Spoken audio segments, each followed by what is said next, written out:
Friends, आज हम लोग बात करने वाले the acceleration equation for simple harmonic motion के बारे में।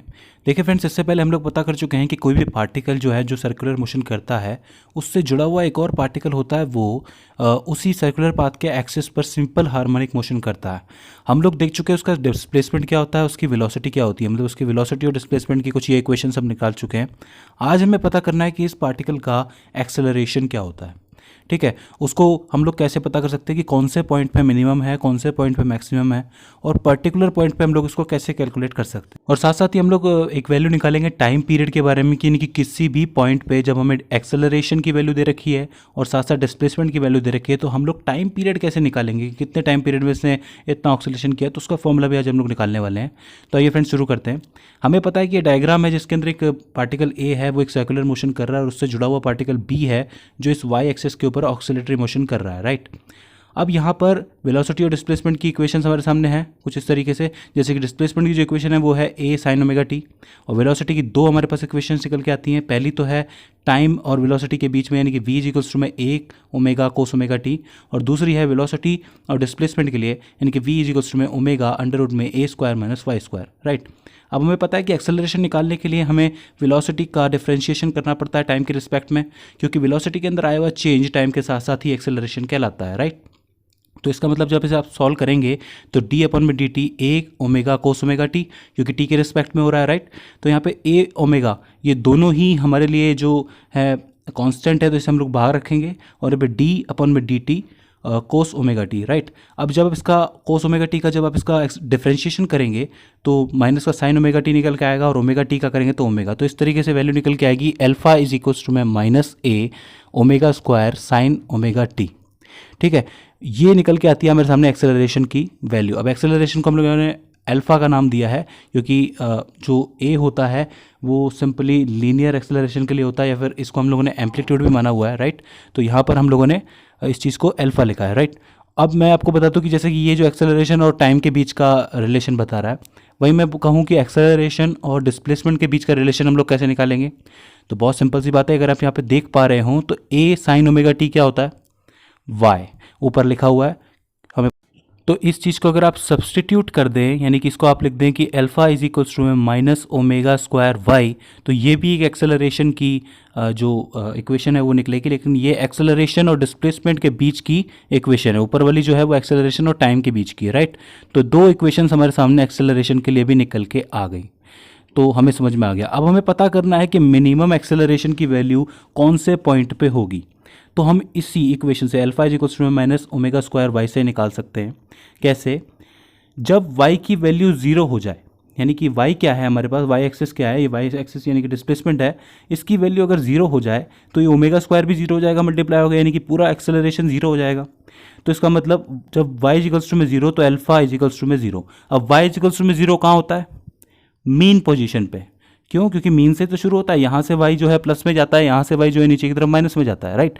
तो इसका मतलब ये जो हिस्सा है, यानी कि जो मेन पॉइंट है, इसका मीन पोजीशन है, इस पे y इक्वल्स टू जीरो, यानी कि यहाँ पर जो एक्सेलरेशन होता है उसकी वैल्यू जीरो होती है। इस चीज़ का ध्यान रखना, यानी कि the minimum value of acceleration at mean position, इस चीज़ का ध्यान रखना। और वहीं मैक्सिमम एक्सेलरेशन का होता है, मैक्सिमम एक्सेलरेशन की वैल्यू तब होगी जब इस y की वैल्यू इस पूरे a के बराबर हो जाएगी, राइट। जब यहाँ पे a के बराबर हो जाएगी तो मैक्सिमम हम लिख सकते हैं ना minus omega square multiply by a, यानी कि अल्फा इज इक्वल्स टू में plus minus omega square multiply by a। अब प्लस माइनस क्यों लिखा है मैंने यहाँ पे? क्योंकि अगर ऊपर जा रहा है यानी कि इस तरफ जा रहा है तो प्लस है, और इस तरफ जा रहा है तो माइनस है, राइट। तो इसका मतलब मैक्सिमम एक्सेलरेशन की वैल्यू यहाँ पे एक्सट्रीम पॉइंट पे होती है।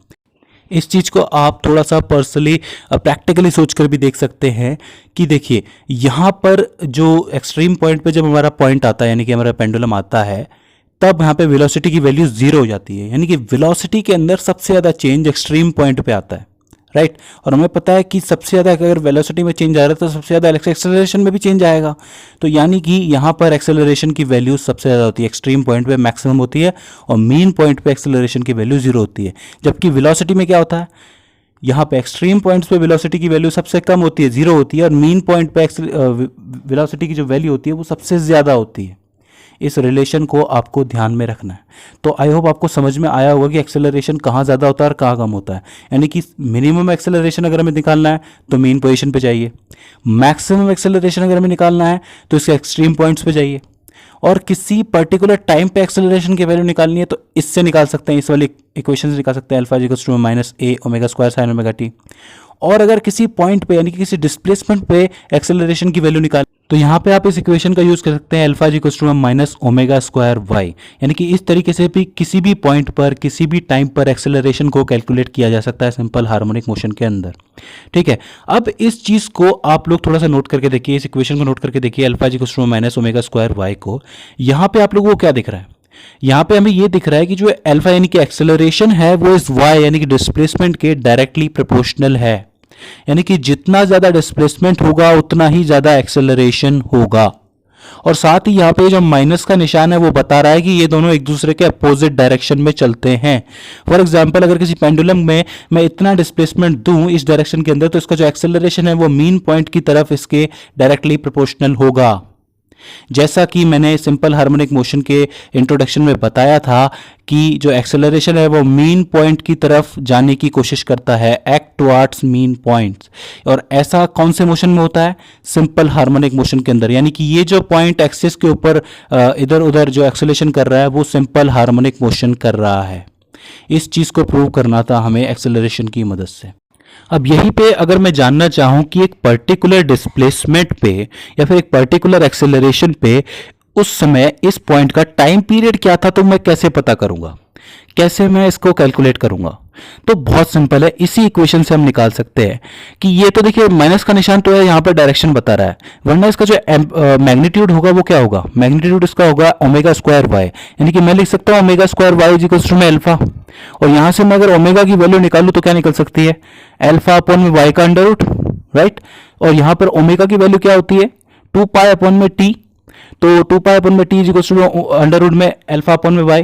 तो यहाँ पे टी की वैल्यू जो निकलेगी वो निकल के आएगी टी इज इक्वल्स टू में 2 पाई अंडर रूट में वाई अपॉन में अल्फा।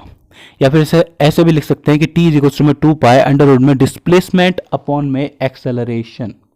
तो ये वो है टाइम पीरियड का फॉर्मूला जहां पे हम किसी भी सिंपल हार्मोनिक करते हुए ऑब्जेक्ट का टाइम पीरियड निकाल सकते हैं। कि मान लीजिए कि एक पेंडुलम जो है वो सिंपल हार्मोनिक मोशन कर रहा है, तो इस पर्टिकुलर पॉइंट पर मुझे पता करना है कि इसका टाइम पीरियड क्या था, तो वो हम लोग ऐसे पता कर सकते हैं। यहां पर हमें पता होना चाहिए इसकी डिस्प्लेसमेंट और इसका एक्सेलरेशन। जब एक्सेलरेशन पता करना हो तो उसके लिए इक्वेशन ये बनती है, ठीक है। जब डिस्प्लेसमेंट पता करना हो तो उसके लिए इक्वेशन ये बनती है, ठीक है। जब टाइम पीरियड पता करना हो तो उसके लिए इक्वेशन ये बनती है, और जब वेलोसिटी पता करनी हो तो उसके लिए इक्वेशन ये बनती है। यानी कि हम लोगों ने डिस्प्लेसमेंट, वेलोसिटी, एक्सेलरेशन और टाइम पीरियड चारों चीजें निकालना सीख लिए, और ये चारों ही चीजें हमें आगे काम आएंगी फोर्स लॉ में और energy of a simple harmonic motion के अंदर। सो फ्रेंड्स, यहाँ पर हम लोगों को एक्सेलरेशन की इक्वेशन समझ में आ जाती है, और साथ में समझ में आ जाता है कि सिंपल हार्मोनिक मोशन की जो कंडीशन है वो कैसे इसने सेटिस्फाई करी कि जो एक्सेलरेशन है वो मीन पॉइंट की तरफ जाने की कोशिश करता है। सो फ्रेंड्स, आई होप आपको ये डिस्प्लेसमेंट, वेलोसिटी, एक्सेलरेशन, ये सारी चीज़ें समझ में आई होंगी, इनका फंडा समझ में आया होगा, और ये कैसे काम करते हैं, कैसे मुझे कैलकुलेट करते हैं। इसके बाद भी अगर आपको कोई क्वेरी आती है, कोई प्रॉब्लम रहती है, या फिर हमसे कोई गलती हो जाती है तो प्लीज़ हमें कमेंट सेक्शन के जरिए बताइए। सो फ्रेंड्स, आज की इस वीडियो में बस इतना ही। सी यू इन द नेक्स्ट।